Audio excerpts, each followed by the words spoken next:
Pozdravljeni. Včeraj je minilo 1 leto od umora Daphne Caruana Galicije, novinarke, ki je razkrivala korupcijske afere na Malti. Dogodilo se pravzaprav ni nič, napovedali pa ste, da boste na prihodnjem plenarnem zasedanju spregovorili o preganjanju novinarjev in o medijski svobodi. Kaj ste točno imeli v mislih? Res je. Želim spregovoriti ne samo o tem primeru žalostnem, ki se je zgodil, pa še marsikje drugje so se dogajali umori, ampak predvsem o tem, kakšna je podoba medijska krajina v moji državi, v Sloveniji. Medije imamo za četrto vejo oblasti, s tem jim dajemo nek pomen, povemo, kako zelo pomembni so in kako zelo pomembno je, da informacije, ki jih prinašajo, pridejo do ljudi verodostojne. Ljudje to od njih pričakujejo. Pa vendar to ni samo po sebi umevno. In v Sloveniji imamo v zadnjem času vse več primerov, ko poskušajo nekatere novinarje, ki želijo prikazati resnico, ki imajo odlične oddaje, utišati. Seveda jih želijo utišati zato, ker posegajo v neko zgodovinsko prinešeno resnico, ki naj ostane takšna, kot je. Čeprav jasno je, da ta resnica ni točno takšna, kot jo želijo nekateri prikazati. In to je seveda zelo žalostno, da v današnjih časih, ko rečemo, da je naša demokracija zelo razvita, da smo priča takim primerom. No, v Sloveniji se je ravno zaradi tega, kar ste zdaj omenili, zaradi pristranskega poročanja RTV-ja oblikovalo društvo Glasno. Kaj si mislite o tem? Podpiram ne samo to društvo Glasno, podpiram vsako takšno in podobno nevladno organizacijo, ki si prizadeva za medijsko svobodo, pa tudi na drugih področjih, seveda za boljše življenje, za neodvisno sodstvo, za pravzaprav pozitivne stvari. To društvo Glasno je eno izmed takšnih in seveda njihovo delovanje podpiram.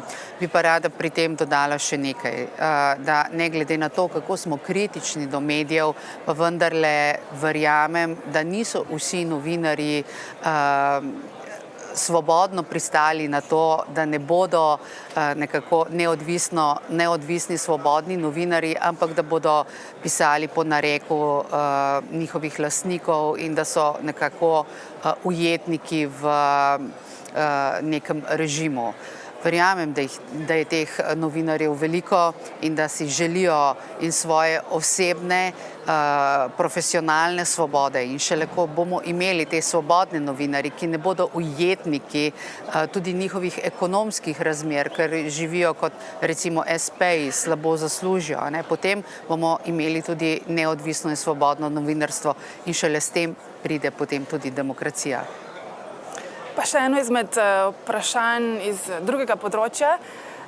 Trenutno ste v sklopu parlamentarnega dela poročevalka politične skupine Evropske ljudske stranke za zmanjšanje uporabe reciklirane plastike. Nam lahko poveste, zakaj se zavzemate in kako se bo Evropa rešila vse te odvečne plastike? Zelo težko, kajti trendi kažejo, da se uporaba plastičnih izdelkov močno povečuje. Čez nekaj let bomo imeli pravzaprav 4-krat več recimo te plastike za enkratno uporabo, kot jo imamo danes, če se bodo ti trendi nadaljevali. In te trende želimo seveda obrniti, zato je treba sprejeti neke predpise. Zavedamo se, da Evropa ni glavni onesnaževalec v svetu, ampak je pa prav, da smo pa mi kot najbolj napredna družba pa pobudniki tega, da se onesnaževanje vendarle zmanjša, kajti prihodnost ne bo svetla, če bomo nadaljevali s takšnimi koraki, kot smo začeli.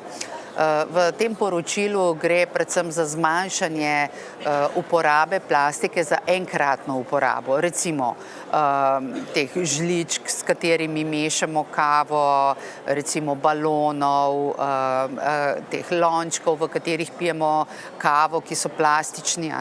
In če bomo tu šli po poti zmanjšanja, potem jaz mislim, da smo naredili prvi korak. So pa mnenja zelo različna. Industrija se seveda upira, ampak lahko rečemo tudi, da smo na nek način s tem, ko bi prepovedali, pa ta prepoved ne bo veljala od jutri, ampak bo seveda neko prehodno obdobje, da smo nakazali tudi smer industriji, kam naj se orientira, ker jaz verjamem, da ti mali, srednji podjetniki, pa tudi sicer velika podjetja, vedno najdejo pot, ne? Ko se zaprejo ena vrata, najdejo pa druge načine in bi bilo prav, da so ti načini takšni, da so tudi okolju prijazni. Hvala lepa.